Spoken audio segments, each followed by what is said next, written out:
Everyone's excited about AI, a smarter future, a faster future, everything connected, everything in the cloud. But what happens when it breaks? What happens when the system that holds your money gets hacked? When an AI trained on every password, every pattern, every weakness turns its attention to your bank account? How much of your wealth exists only as a number on a screen? What happens when you wake up and you're locked out of your own life? No cash, no card, no access. Just a message on a screen telling you to wait. This is why smart Americans are turning to Noble Gold Investments to own something real.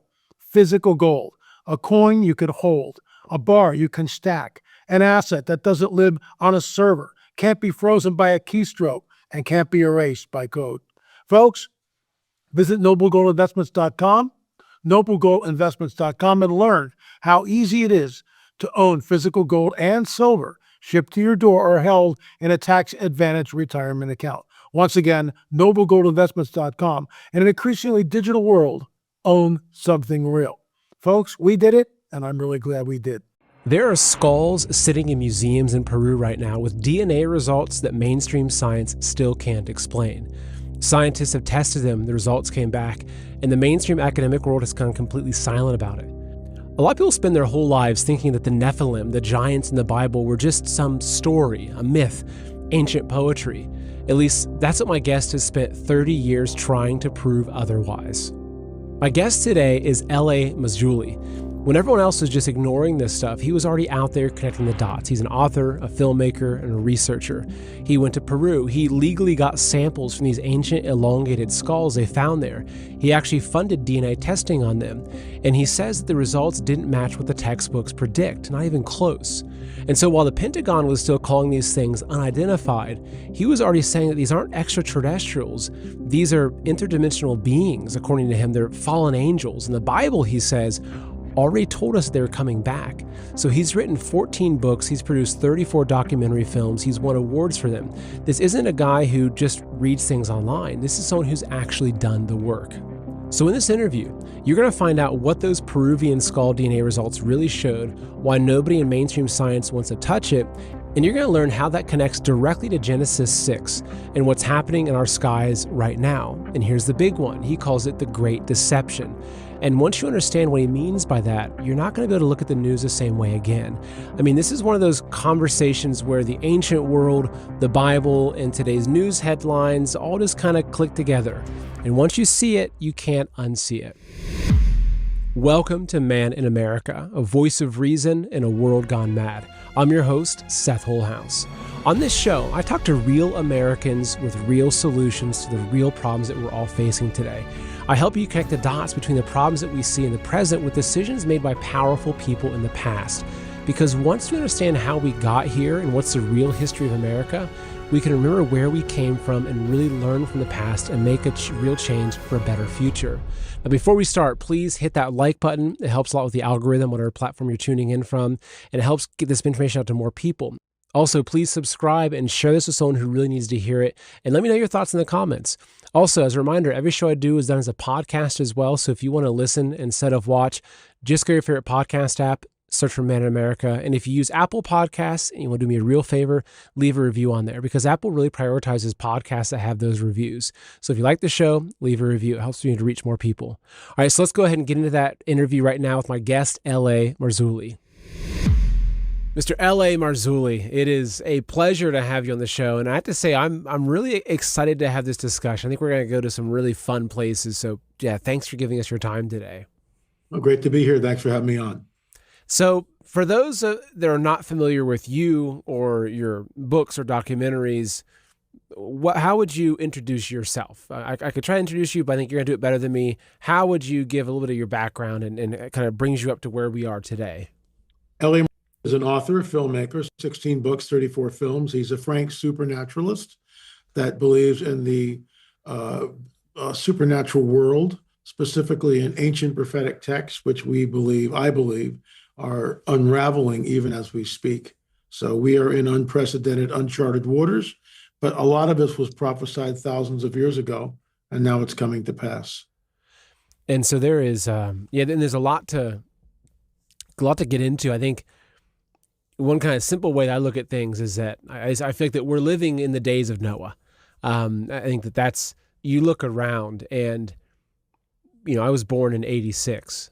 And, I remember growing up in the 80s and the 90s more specifically, even from, say, the 90s to now here we are in 2026, I feel like the world has changed so rapidly and not for the better. There's some things that have improved, but I think what we're seeing is an acceleration of the evil, but also the ability for the evil just to show itself and put itself on display and kind of say, hey, here I am, what are you going to do about it, right? But we're also seeing acceleration of more disclosure of a lot of information. And so I guess, yeah, how do you frame, like, how do you view where we're currently at right now in this cycle of history? Well, I think we're in unprecedented, uncharted waters. I believe that history is not cyclical, like Toynbee writes, where it's one nation, they rise, they fall, they rise, they fall, it goes on endlessly. I think history is climactic, and I base that on the biblical prophetic narrative. So we're headed towards uncharted, unprecedented times, and it's already happening. The whole UFO thing is being rolled out. The great film by Dan Farah, Day of Disclosure, was, he's got a series of people. It's very filmic the way he introduces it. So he's got congressmen, congresswomen, senators, Marco Rubio, physicists, scientists, one-star admiral, generals. They're all coming on the record, and very like the camera shows them, and they all say the same thing: we are not alone in the universe. We are not alone in the universe. We are not alone in the universe. Person to person to person. So after 10 or 12 of those, it's obviously what the film is about, that these people are going to come on the record and say we're not alone in the universe. And I get that, we're not alone, but where are these entities from? What's their message? Why haven't they revealed themselves? That's the question that no one asks. No one asks that.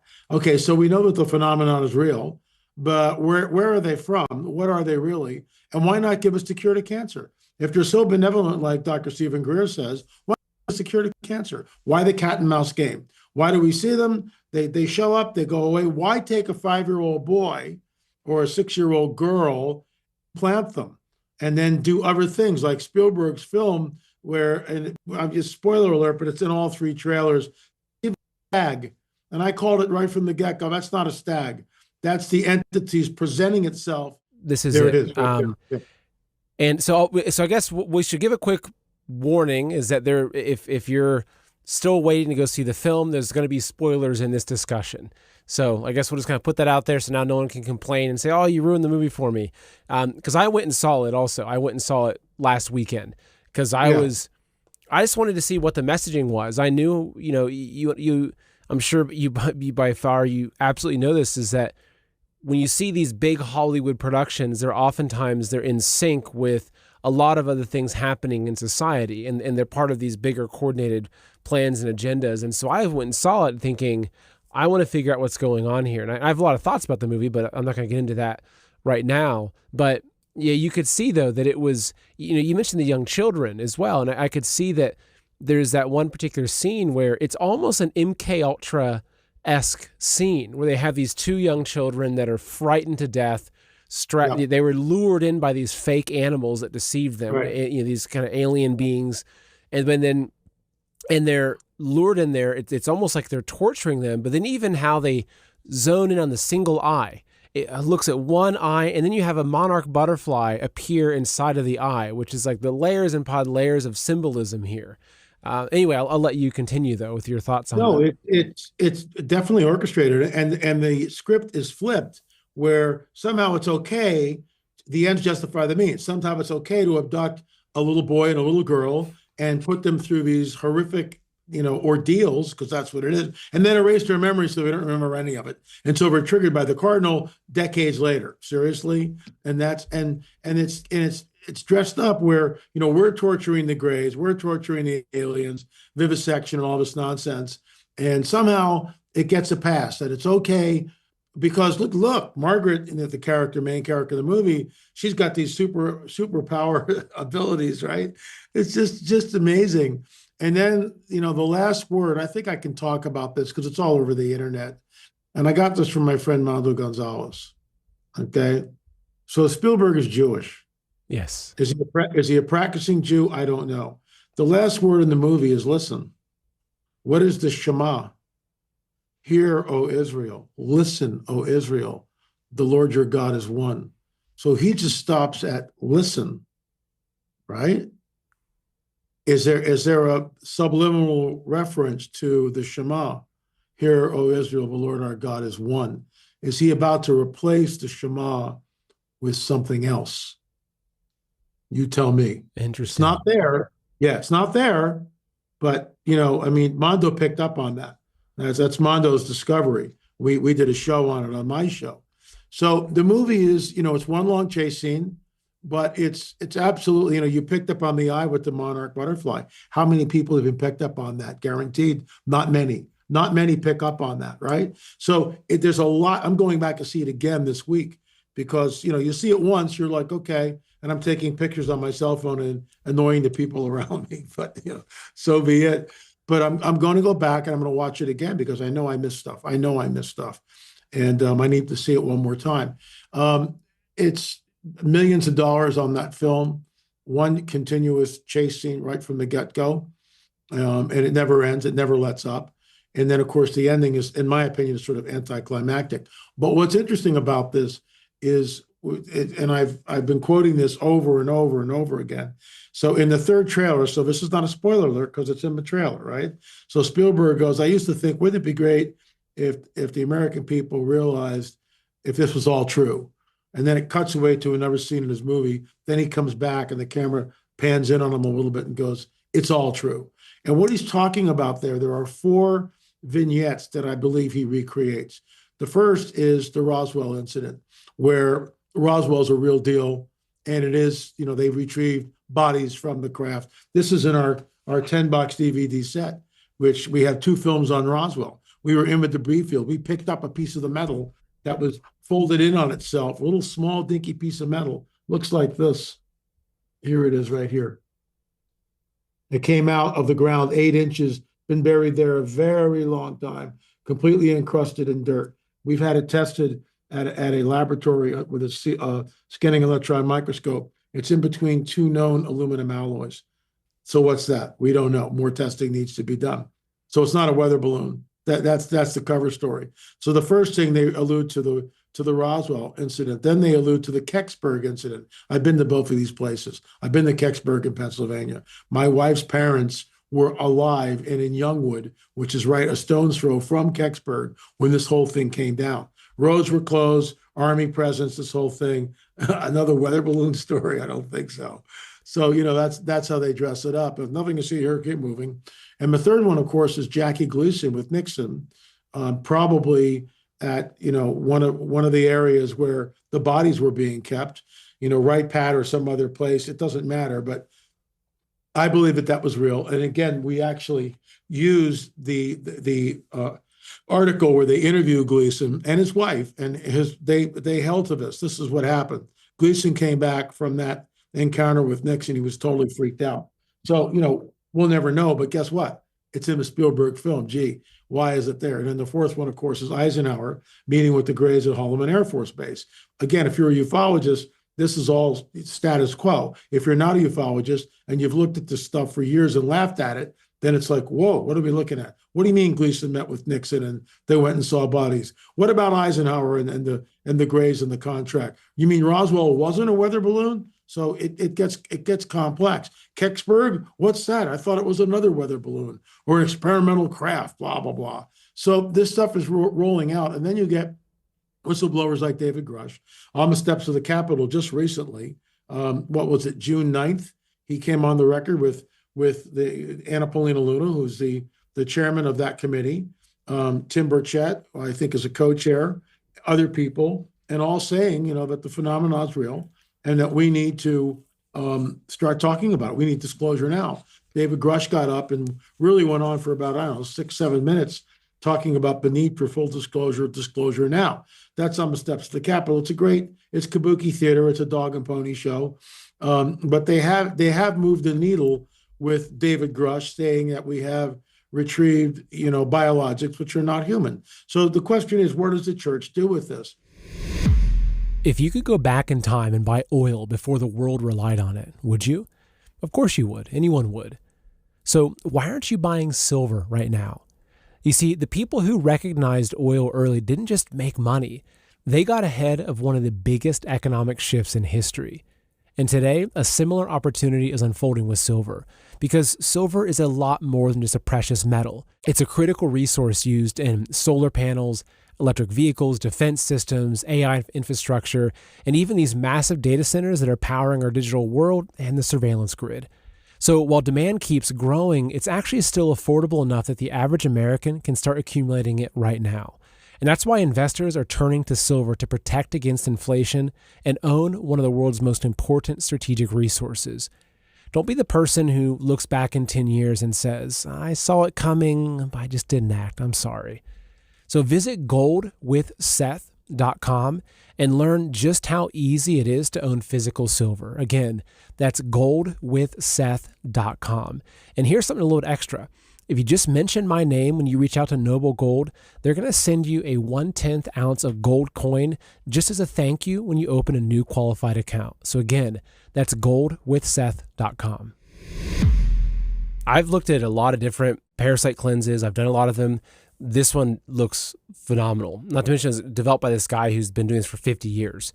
So I would recommend you do the stool test to see if you do have any parasites or if you have Lyme issues to kind of pinpoint exactly what's going on. But I've done these parasite cleanses before, not this exact one, but these are very, very potent, very powerful. And I actually really trust the one that was developed by the guy who's been doing this for over 50 years.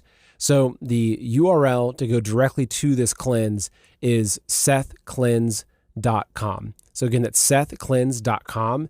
We'll take you straight to this page right here to make it easy for you. And you give it a shot. Give it a shot. Let me know what you think. Thank you. The book I'm working on now, which might be my last book, because I'm 75, I'll be 76 in December, and I'm winding down. I've been saying that on every show, to kind of alerting people, I am winding down. So this might, unless this is the new novel that came out, The Waiting Room, it's doing really well, and it's set up for a sequel. I would continue with that, but I think I'm done. I really do. I think I'm done. I think I can kind of step back, still do my daily show on YouTube, but I have 2 films I have to edit. On the Trail of a Nephilim, there'll be 9 and 10, and that'll put a bow on that. Yes, I could continue and go to other sites and talk to more archaeologists, but I think I've shot my wad. This is it. These are Nephilim sites. These are ancient megalithic sites that were not built by the Inca or the Shawnee or anybody else. This is Nephilim architecture, fallen angel technology. And after a while, it falls on deaf ears. Just like our DNA on these guys. We're the only team that went down there and took 58 samples on the Paracas elongated skulls. Thank you, J&G, for this. Those were our backers. They gave us a boatload of money. We spent a lot of money. 3 different labs, tens of thousands of dollars. There was a team of people. Richard Shaw, my ex-business partner who passed away a few years ago, and he filmed everything. Chase Klodsky, who tagged and bagged all the DNA evidence. Mondo Gonzalez, our lead archaeologist. Rick Woodward, our anthropologist. I mean, we had all these people stacked up, doctors, optometrists, all this stuff in our team. Look at the orbits. They're 20, 25% larger than a normal human being. There's no sagittal suture. The smoking gun is the foramen magnum. It's tucked all the way in the back. If it's any further back, you can see it right there. It's almost outside the skull. It should be right here. It should be in the center of the skull. Guess what? It's not. So what are we looking at? We're looking at something that happened in vitro.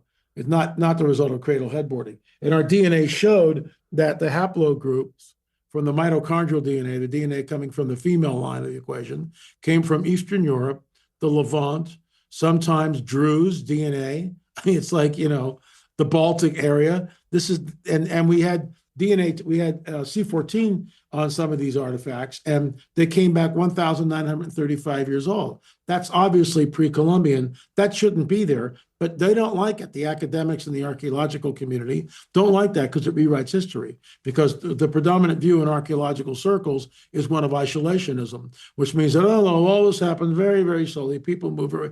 Thor Heyerdahl already ran that up the flagpole and smashed it. He created a papyrus boat similar to one thousands of years ago that the Phoenicians would have used, right? Guess what? He sails out from the Straits of Gibraltar, okay, and winds up no compass, nothing, no map, no compass. He winds up on the island of Barbados.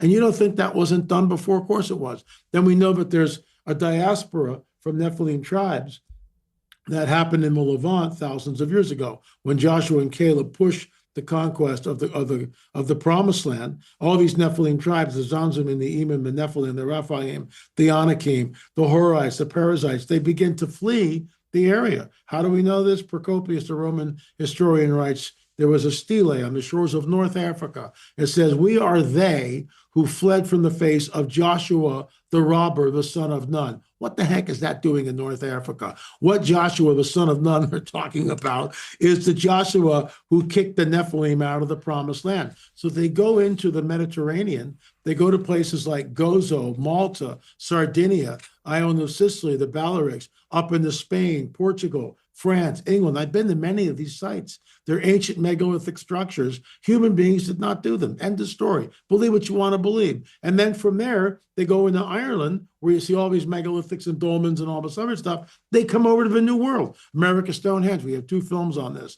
4,000-year-old site. And the summer solstice just happened a few days ago. Okay, so here's the summer solstice standing stone. The sun comes down. Let me get a prop here. Let's say this is the standing stone. The setting sun comes down and sets right over that stone, okay? So let's say you're standing in the center of that henge. You would see the sun come down and set over, set behind that stone. What's that doing there? So Kelsey Stone goes on Google Earth, and he goes from the center of his henge out to the summer solstice standing stone. He draws a line on Google Earth, and it goes, to his astonishment, across the Atlantic. Now he's in southern England, and he zooms in on it. That line bifurcates, intersects the 2 trilithons at Stonehenge, England. That, my friend, is not a coinkydink. That's absolutely deliberate. So there's a hidden history that's been, misplaced, deliberately hidden from the peoples of the world. I have 8 films on this,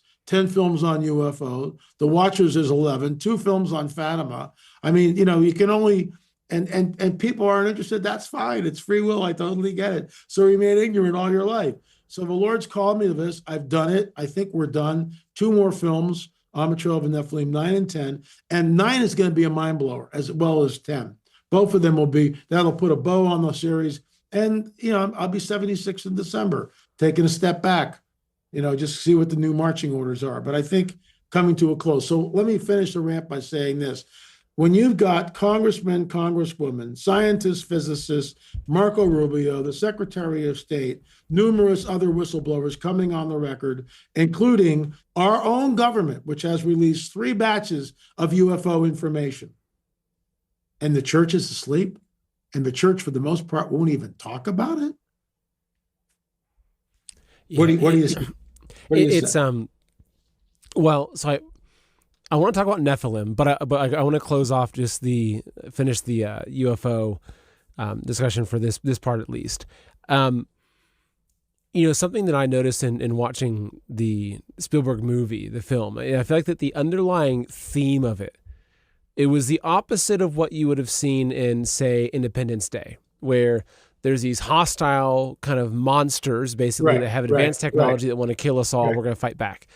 I found that the Disclosure Day film, it was so obvious. You saw, and when do you have any kind of modern Hollywood film with a strong Christian or Catholic presence? It doesn't exist unless they're mocking it, right? So you have nuns, you have a crucifix, you have people quoting scripture, you have a lot of this stuff, but it felt like what they're trying to do is almost kind of build this narrative that they want you to recognize that aliens are God's creatures and that they're a higher form of life, and that believing in and trusting aliens is almost like you're just believing in God and another one of his creatures. It's like they wanted you to look at it like benevolently, as almost as if they're setting something up where they're going to bring forth some sort of new alien religion. I mean, and actually a lot of it reminded me of Stranger in a Strange Land. Getting back into what was, it's a very similar setup as what happened in that book. I forget the author, Robert Heinlein, I think. where they have the kind of the Martian kind of coming down and teaching humans what's really happening, and they form a religion. He becomes a messiah. I mean, that to me, that just seemed like it was not about, hey, everybody, look, there's aliens. It was like, hey, look, there's aliens, but here's how it's going to fit into your religious worldview. Well, you mentioned the nuns. Mother Superior delivers the overarching paradigm of the whole film. And she says, surely it was such a great, vast universe. God would have made us the only creatures. Now I'm paraphrasing, but that's what she says. And that is the theme of the film. That, maybe, and what you got to remember, that last word, listen, he's, in my opinion, it's there. He doesn't go all the way.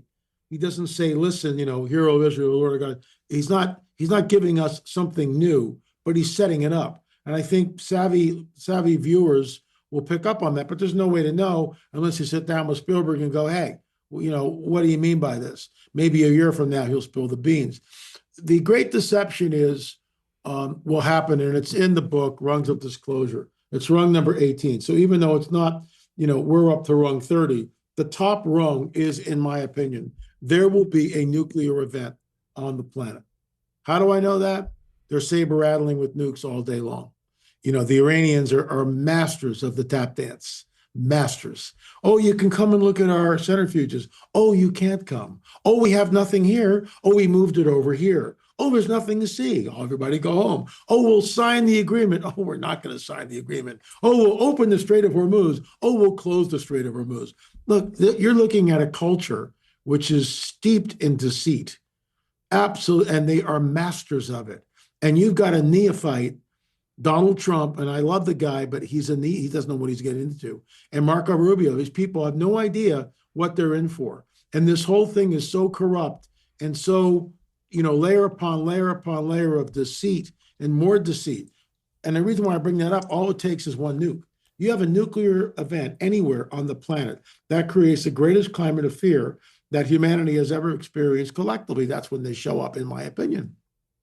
And we've already seen this. And folks, if you have not seen this commercial, when we're done, go to YouTube, and the search engine on YouTube, press hello down there. Super Bowl commercial 2024, hello down there. It's a minute and a half long. Watch it. This is predictive programming. Why? Because over the cities of the world, UFOs appear. Now, it's not after a nuclear event. They just appear. And everybody looks at them with awe and astonishment. You have a nuclear event that goes off anywhere on this planet. It creates the greatest climate of fear that humanity has ever experienced collectively. That's when they show up. And when they do, they will say, we, the aliens, ET, created all life on this planet. We started the world's religions. We started the world's civilizations. Now at this critical juncture in human history, we are back to usher mankind into a golden age. Yeah, roll the clip if you can. Yeah, I'll play it. Yeah, it's a minute and a half long. Yeah, and then go back and roll it again.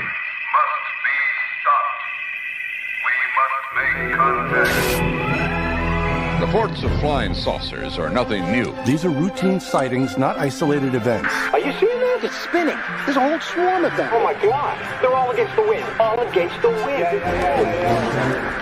Oh, look at this. That's 110, 150.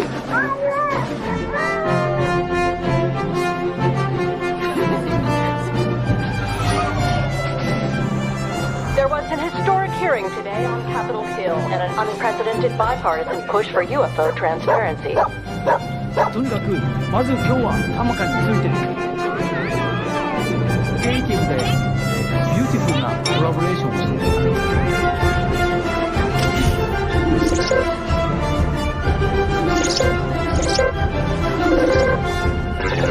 Watch your face. Watch your face. Right here. Watch it.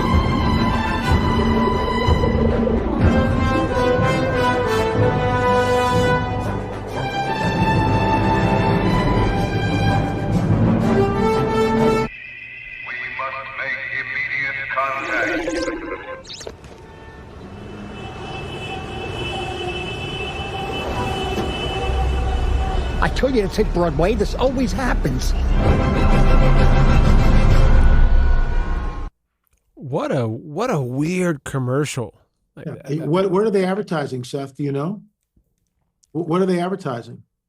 I mean, it's Squarespace, right? So they're advertising Okay, for websites, right? Yeah, but it's the last 5 seconds of the ad. Exactly. Seriously, And it's Scorsese directed it, which is obviously that there's a red flag there, right? big bucks. And what they're signaling is, remember, he's got a minute and a half.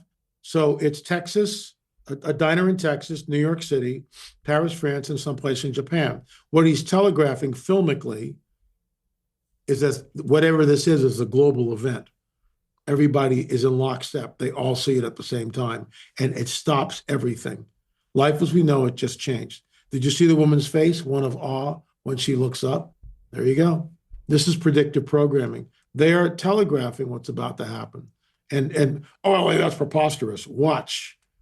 You get a nuke going off anywhere on the planet, and that's when they show up, in my opinion. And so, what do you? I guess we're kind of getting into the bigger picture of things here. What do you think these creatures are? What do you think? How does it tie in? Because there's a lot of Christians that will have this perspective of, if you believe in aliens, it's almost like you believe in witchcraft or something, right? And I've seen the kind of divisive discussions online about this, but you can also see on the flip side that people will take that and say, oh, you should believe in them. They're these higher forms of life, and we should almost worship them. And I'm kind of in the mind of like, well, maybe they exist, and maybe they're just kind of these lowly creatures that are in awe with us, because we know that we're created in the image of God, and these things look like ugly slugs with big eyes, and so maybe so it's like, how do you frame what's going on? How do you look at this from your own kind of background and your own spiritual worldview? Okay, so let's start from the beginning, and I got this from Gary Stearman. Genesis 3:15 is the gateway to the Bible. It's not taught in the churches. Most pastors don't even know about it. They just skip right over it. Why isn't this taught in seminary? And the gateway to the Bible, Genesis 3:15, Adam and Eve have just done the unthinkable. They have sided with the dragon. They have taken something into them, which we're not sure really what it is, and their DNA has changed. They realize they're naked. They realize that something has radically changed. They're hiding from the Lord. So Jesus, the pre-incarnate Christ, appears in the garden, and he says this: I will put enmity between you, between your offspring, between you and the woman, between your seed, your offspring, and her seed. He, the Messiah, shall bruise your heel, and you shall bruise his head, you shall bruise his heel. Let's walk through that. I will put enmity between you and the woman. That's war. And between your seed and her seed, between your offspring and her offspring. The one coming from the seed of the woman, the Messiah, the proto-evangelium, first prophecy in the Bible, will bruise your head.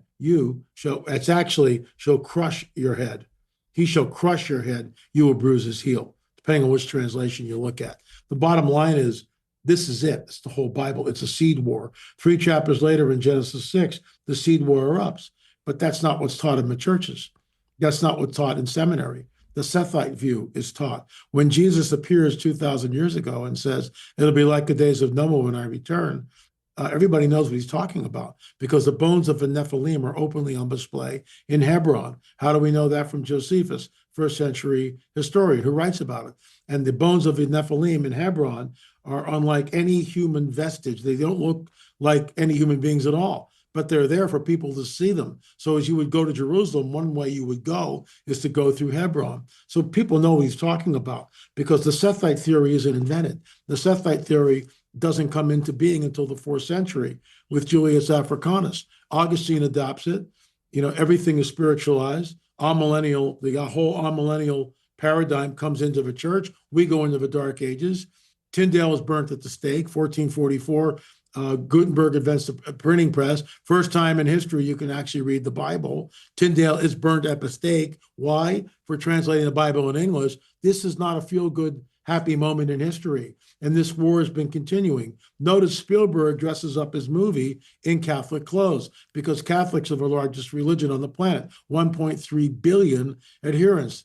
Evangelicals, dispensationalists, very, very, very minimal, very, very minimal, who look at the Bible in a literal sense. So you've got Genesis 3:15, which tells you it's going to be a seed war, and someone will come from the seed of the woman who will crush the dragon's head. 3 chapters later in Genesis 6, the B'nai HaElohim are there, the sons of God, which are always referred to the angels. End of story. You can believe what you want to believe. You can believe the Sephite theory. Good luck, because you can't get there from here. It's a seed war. And if it's the godly line of Seth and the hoochie mamas of Cain, then we're in trouble. But there's no hoochie mama there.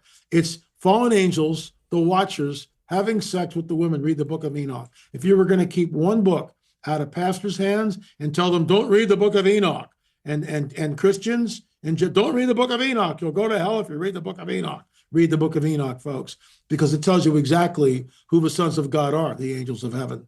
They do the unthinkable. It goes back to the Genesis 3:15 seed war. Then you get the Tower of Babel with Nimrod. What's going on there? Something weird's going on. He confuses the language. Then you get Abraham and the kings. Why does Abraham go up against these Nephilim kings that are there? Then finally you get Sodom and Gomorrah. Why is this maniacal, capricious, sadistic, angry God blowing everybody out of the water or flooding the world with water, confusing the language, and then destroying Sodom and Gomorrah? It's the Nephilim stronghold. Why do you think they're going after the angelic beings? The angels have physicality. They show up with Abraham. One of them is Jesus.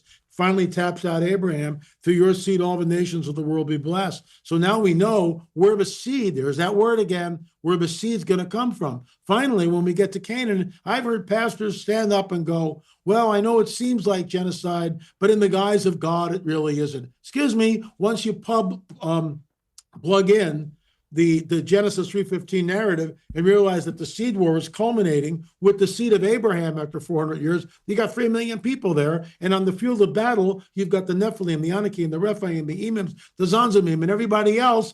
They're fighting. It's the seed war, the culmination of it. But if you don't know Genesis 3:15, you can't get there. Finally, when you go to Jude, well, let me skip that. When you go to Daniel 2:43, their seed will mingle with the seed of men, but they will not cleave to them. Whose seed are we talking about? It goes back to the Genesis narrative. When Jesus says they'll be like the days of Noah, everybody knows what he's talking about. You mean the fallen angels are going to come down here and start messing with the genome? Exactly. You mean the Nephilim are going to be on the earth? Exactly. Daniel 2:43, their seed will mingle with the seed of men. So Jesus warns us, it'd be like the days of Noah. Men faint for fear from what's coming upon the earth. Even the elect would be deceived if that were possible. Paul adds to that, Satan comes with all signs and lying wonders. 1 Timothy chapter 4, verse 1, the Spirit expressly states that in the latter time, some will depart from the faith, giving heed to seducing spirits and the doctrine of demons. Finally, 2 Thessalonians chapter 2, what do we get? We get the whole idea of the apostasia. Do not be troubled in word or letter, but the day of the Lord has come and are gathering to him. That day will not happen until the apostasy, the falling away. And then the man of sin will be revealed. There's a gap there. We don't know how long it is. And if the word apostasia, you get 2 Christian theologians, you'll get 4 different interpretations. Does it mean rapture, departure? Does it mean apostasy of the Jews? Does it mean apostasy? And then you get some will depart from the faith. A loaded question. So you've got all these different denominations. We know from Jesus' own word, unless you're born again and spirit-filled, you will not enter the kingdom of heaven. So what's the prerequisite for being a Christian? Being born again and spirit-filled, not attending a denomination for 30 years. Good luck with that. That's great. I'm glad you're going. But unless a person accepts Jesus, I'll just give you an example. Both my parents were raised Catholic. They went to church all the time. And I know it sounds like I'm bagging on the Catholic Church. Neither of them. I bought them to the Lord. They didn't know what salvation was. They had never been told about salvation. They were not born again and spirit-filled until I told them what it was. And then my father received the Holy Spirit. So you've got great swaths of Christianity who claim to be Christians, but are they really? And I really, I'm shooting with both barrels. I'm going to tick off a whole lot of people here. But it's true. Unless you're spirit-filled and born again and spirit-filled, you cannot, not my word, take it up with Jesus. Why would Jesus say, unless a man be born again, he cannot enter the kingdom of heaven? His words, not mine. I'm just a messenger. Don't shoot me. I don't want to hear it. You take it up with him, but that's what he says. Well, what do you mean being born again? How do I become born again? That's my point. Most of the people in these Christian churches, so-called Christian churches, have no idea what being born again is. A good swath of the church is all millennial, where all this is just allegory. So you can't possibly, that's allegory. We're already in the millennial kingdom. It's just, see, the church age. So who cares whether Israel comes in and out of the land 1,000 times? Means nothing. Excuse me. Amos 9:14 and 15. I will bring back the people, the captives. I will bring back the captives of my people, Israel. They will build the waste cities and inhabit them. They will plant vineyards and drink the wine from them. They will also plant gardens and eat the fruit from them. I will plant them in their land, and never again will they be plucked up out of a land I have given them, says the Lord your God. May 14th, 1948. That scripture, I got this from Rabbi Jason Sobel, was being read in all the synagogues worldwide. Amos 9:14 and 15. I will bring back the captives of my people, Israel. May 14th, 1948. Who has heard such a thing? Can a nation be born in a day? Prophecy being fulfilled. But most of the church is all millennial. So all this prophecy, I really is a man thing. How can you possibly determine this? It's all allegorical. It all happened. We're preterists. It all happened a gazillion years ago. Sorry, it doesn't. I'm an ardent dispensationalist. I'm a charismatic dispensationalist. I believe in the gifts of a spirit, but I believe we're in the dispensation of grace, which might end sooner than later. And we are going to move into the time of Jacob's trouble, not Fred, Barney, and Harry. It's the time of Jacob. It deals with the 7 years with Israel, where all the nations of the world, and we can see it right now, the rise of anti-Semitism, which makes no sense at all, but there's a spiritual dynamic behind it. So that's a lot for people to digest, but that's where we are. And unless a person is born again and spirit-filled, they cannot enter. So circling back to the 1 Timothy chapter 4, what are we really looking at? The Spirit expressly states, not L.A. Marzulli, I'm just quoting here. Don't crucify me, folks. The Spirit expressly states some will depart from the faith, giving heed to what? Seducing spirits and doctrines of demons. What are the doctrines of demons? We'll show you who God really is. We created all life, E.T. E.T. created all life on this planet. E.T. genetically manipulated early man. E.T. started the world's religion, started the world's civilizations. Now, these benevolent aliens are back to usher mankind into a golden age. By golly, by gum. Here we are. It also reminds me of the film Prometheus. It had the opening scene of that film, and it has the architects, right? Then the big, strong guy, very pale, and he has this black, it looks like liquid sin. I mean, and he drinks it, and he falls into the water, and that supposedly is what gives birth to life. It's seeding it. Huge thanks to Rumble, because they've never censored me. They've never, ever censored me before. It's never even been a question on the table with these guys. It doesn't matter whether I'm talking about Epstein or today's stuff or SRA or MKUltra. They truly have supported free speech, and I give them a lot of thanks for that. But they've also have done some things which you might be interested. Look, if you're into crypto, if that's kind of your thing, you might want to look into the Rumble wallet, right? So it's really just kind of a question of asking how much control you have over your money, right? So technology's changed, and it's changing everything about how money is working, right? So crypto started as this niche, but it's really gone mainstream. Faster payments, more control for your middlemen. It's not just hype. It's where a lot of things are actually going. And if you're interested in crypto, getting started is easier than you think. So with Rumble Wallet, you can buy Bitcoin, you can hold dollar-backed stable coins, you can even own digital gold backed by real gold, all in one place. So it's a non-custodial crypto wallet, which means that you, not a bank or a platform, so you control access to your funds. The setup is simple. It connects you with MoonPay, so you can use your debit card, credit card, or bank account and be up and running in minutes. And for a limited time, you can start with $10 in US stablecoin by downloading the Rumble wallet and entering my exclusive promo code MIA10 when you sign up. So you can even use your Rumble wallet to support your favorite Rumble creators like me directly. So do this now. So scan the QR code or just click on the link in the description, which is wallet.rumble.com/MIA. So wallet.rumble.com/MIA, and download your free Rumble wallet. From there, you can set up your wallet, enter your promo code MIA10 to get your $10 in US stablecoin. And it's a limited time offer, so act now. So take control of your money, get started with Rumble Wallet today. There are some terms and conditions. You can see that information in the show description. And so when you say it's a battle of seeds, getting back, and so the Nephilim, so who were the Nephilim? The Nephilim are the progeny of fallen angels and human women. Okay. The B'nai Elohim in Genesis 6 always refers to the angelic host. Jude tells us that the angels left their first estate. What is he talking about? He knows exactly what it is. The Sephite theory isn't invented until the 4th century. They all know that when Jesus said to be like a days of Noah, they all know what that means. Now it's all twisted. Don't read the book of Enoch, whatever you do. Never study Genesis 3:15 and get the proper exegesis of it. Believe the Sephite theory, fine. Believe what you want to believe. But that's it. And the vestiges of the Nephilim are all over the planet. I'll show you something. This is a 9-footer that yours truly discovered on Catalina Island. It's in my book, On the Trail of a Nephilim. That's a 9-footer right there. See the skeleton right there? That's a 9-footer. That's Ralph Glidden leaning up against the shovel, which he was 5'8". We've had this picture looked at by numerous people, and it's a 9-footer. And then you go to places like Sacsayhuaman in Peru, which you only see for a period of time, and then it all just disappears. It all just goes away. Gee, why is that? So let me just show you this real quick. So when you look at this, look at the first picture here. I've been to Sacsayhuaman numerous times.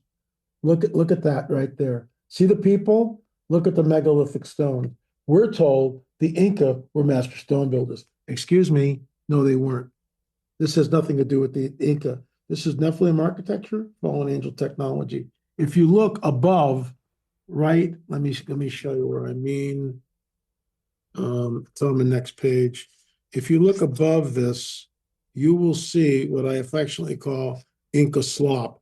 You'll see the little stones that are used by the Inca to fill the gaps.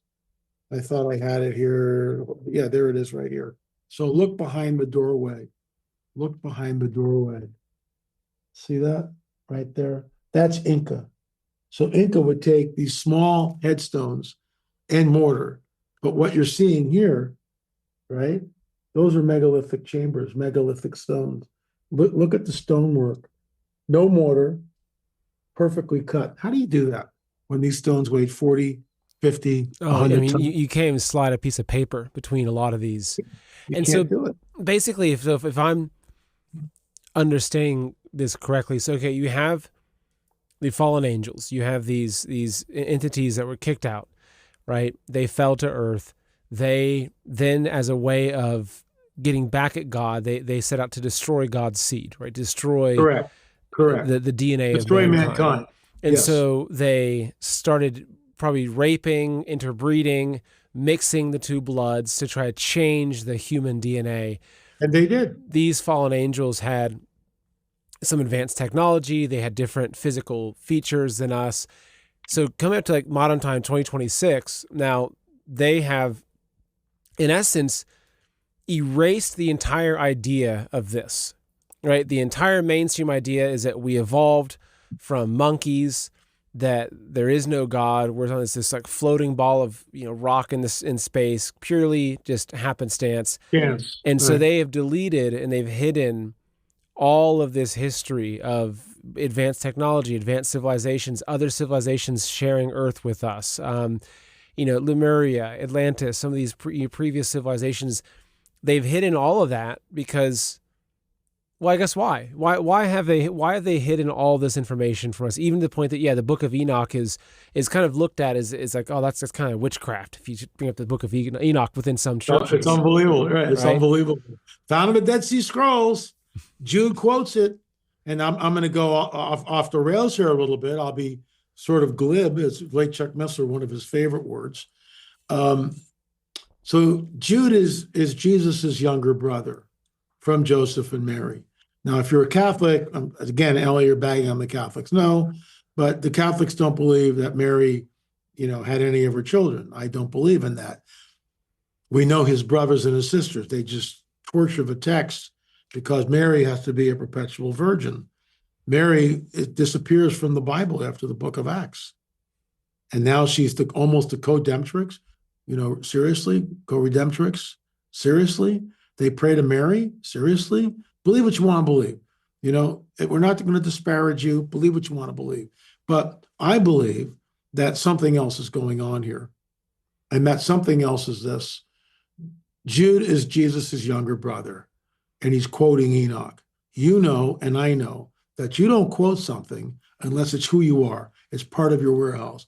Behold, I show you a mystery. We shall not all sleep, but we shall be changed in a moment, in a twinkling of an eye. The trumpet will sound, the dead will rise imperishable, for we all must be changed. For the imperishable must be clothed with the perishable must be clothed with the imperishable, the mortal with immortality. How can I rattle that off? Because it's who I am. I say it every single day, along with all these other scriptures which I've memorized. It's my armor. It's my spirit man. I wear it. I put it on every single day. I walk in it. I remind myself of God's word. It's part of L.A. Marzulli. It's part of who I am.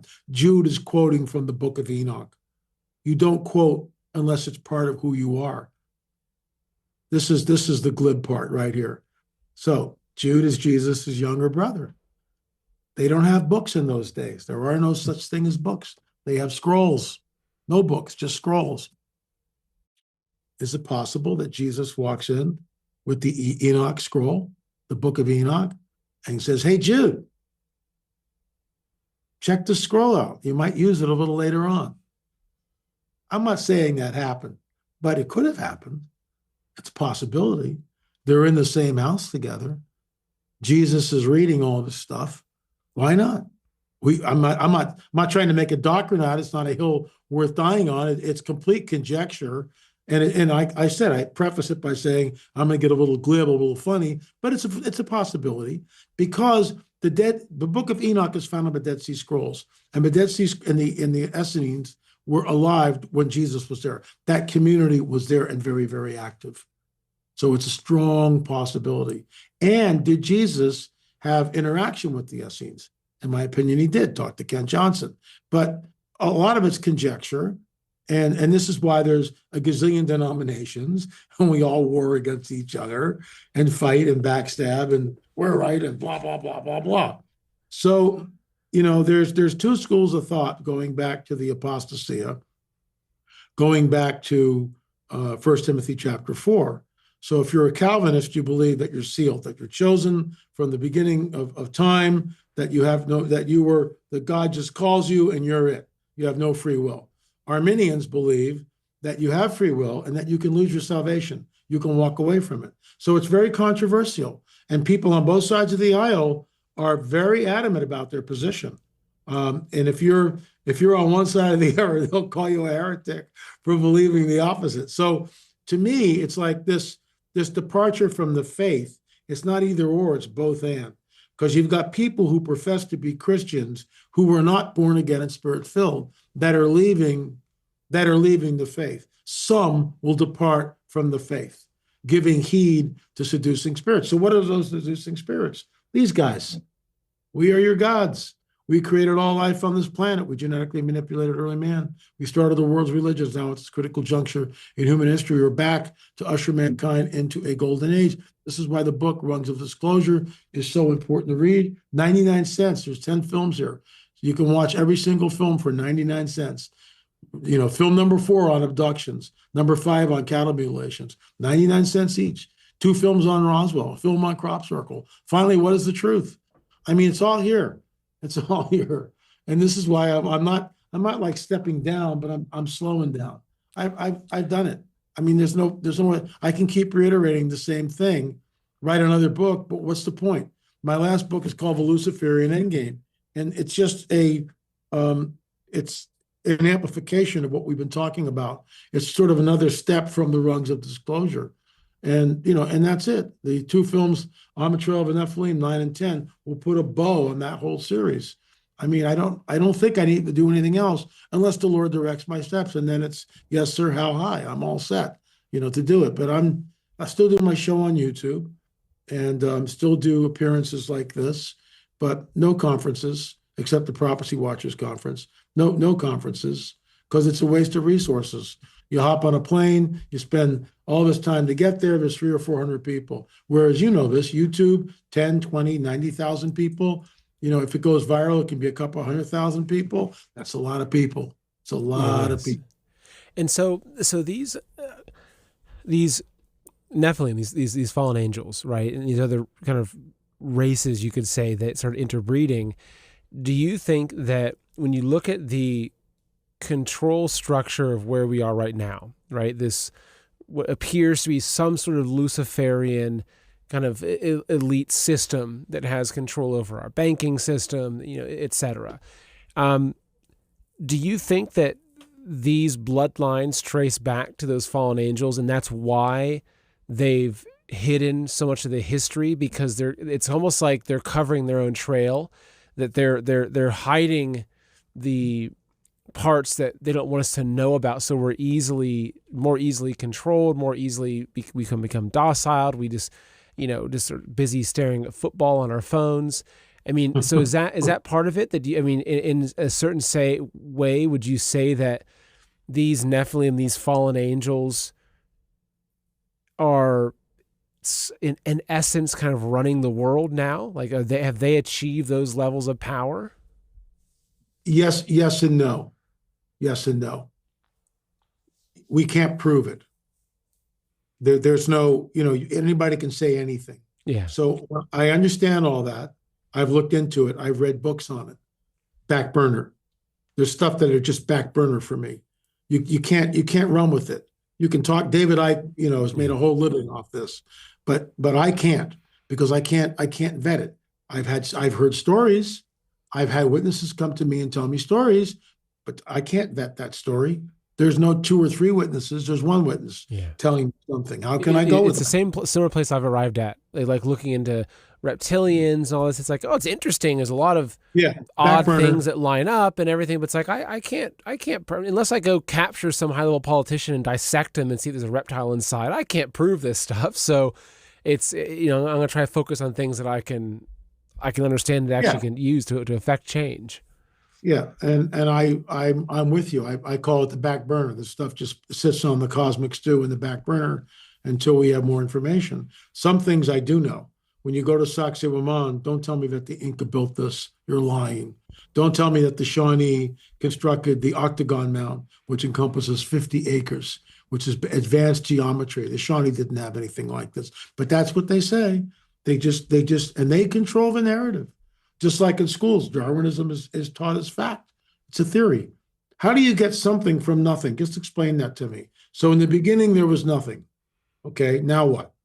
Well, okay. So from nothing, we created what? How does that work? It doesn't, does it? If you have nothing, then how did the first self-replicating molecule appear? Duh, I don't know. Well, then, shut up. If you don't know, then quit ramming this down everybody's throat. We serve a loving God who spoke everything into existence through Jesus, created all things. That's how it worked. And so, but looking at this kind of biological chart we're building out here, you have humans, you have Nephilim, you have the crossbreeding. Where do aliens? Where do the grays, or like like on the poster behind you, the stereotypical big eyes, grays, scrawny little thing? Where do you see them fitting on the overall map of all this information? In our 4th film on abductions, we sat down with 2 men and 2 women. All were taken numerous times. Karen was conceived 3 times. Angela conceived once. Al had sperm taken from him. Emil was implanted, and we took the implant out from him. So this is the deep end of the pool, folks, and we're running out of time. So I gotta cut to the chase here and sort of deliver the goods.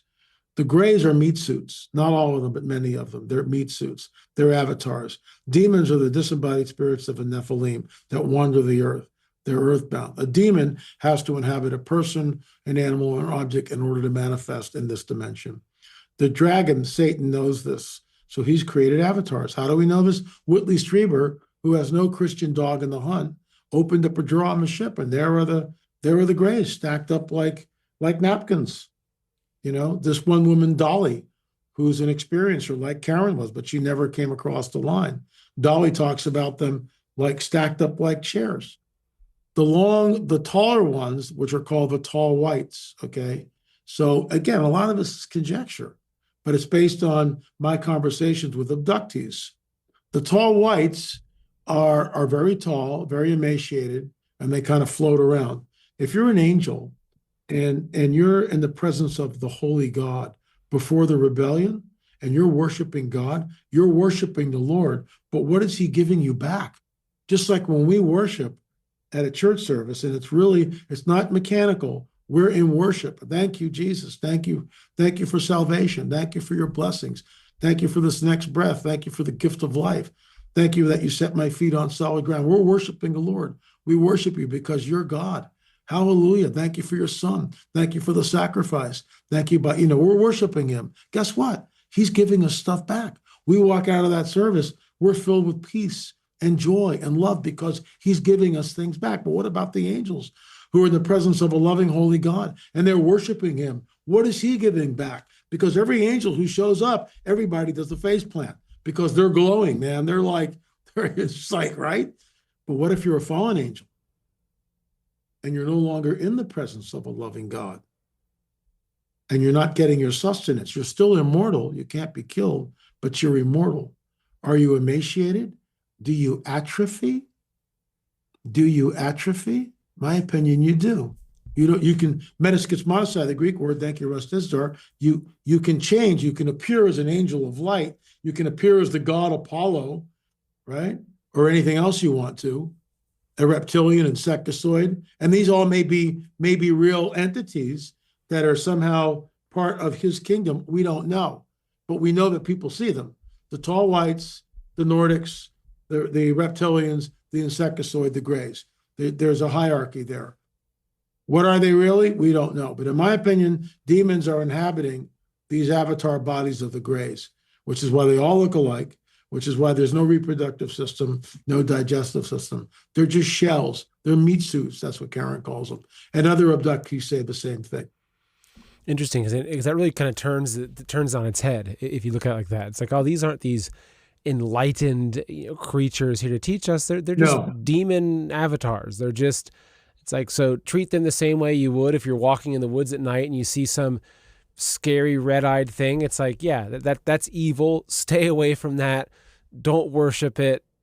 Keep true, right? So it's part of a Luciferian kingdom. Yeah, that makes sense. So yes, we are hitting our time. Before we finish, though, I do want to bring up your website. You've got you have your Rungs of Disclosure, which is rungsofdisclosure.com. Takes you here. You can watch them, right? Explain what's happening here on this site. Yeah, scroll up a little bit. Right, scroll down just a little bit where it says how to navigate the site. Right underneath that, too, start here, right? So the first 17 rungs, rung 18 and beyond. So when you click the 17 rungs, you get the overview. When you go to 18 and beyond, there you go. That's rung number 29. So there you go. It's all there. Interactive website. Okay. But you need to read the book. And then your main website is just lamarzulli.com. Right here. Okay. Got your books, contact information, all kinds of good stuff on here.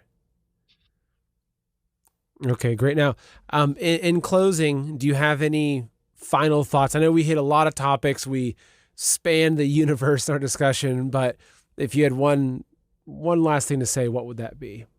If you think you know him, but you don't know Jesus, then you don't know Jesus.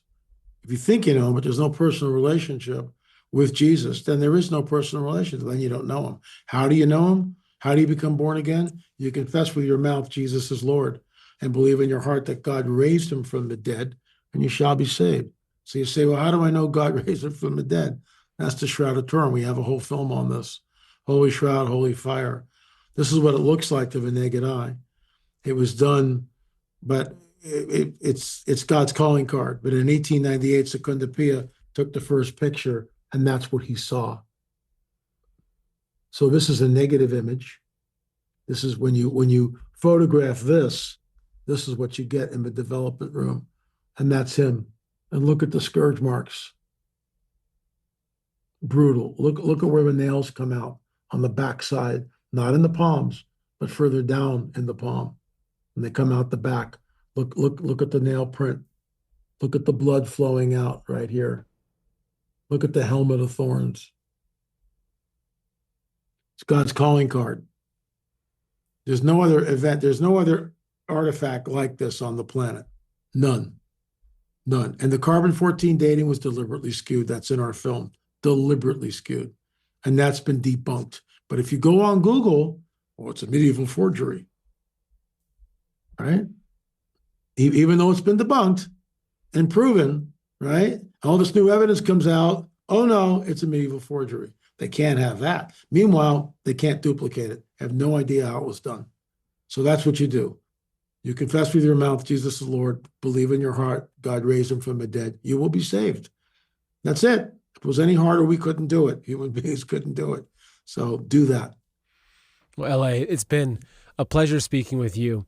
There's Likewise. a lot more to dig into here, but thank you again for what you're doing. And just take care of yourself. God bless. And maybe you'll get this place of kind of retirement where you can enjoy your golden years. But we'll see though, whatever works best for you. All right. You got it. Thank you so much. Take care. Death comes for us all. Today, it came for Bob. This is your life, Mr. Frisbee. You can call me Mr. O. Time does not exist here. We will go through every person you have ever wronged and everyone who has wronged you. I can't forgive him! Bob, come down here. Aunt Mary? You cannot enter heaven with hatred in your heart. Take my hand, Bob. We'll go together.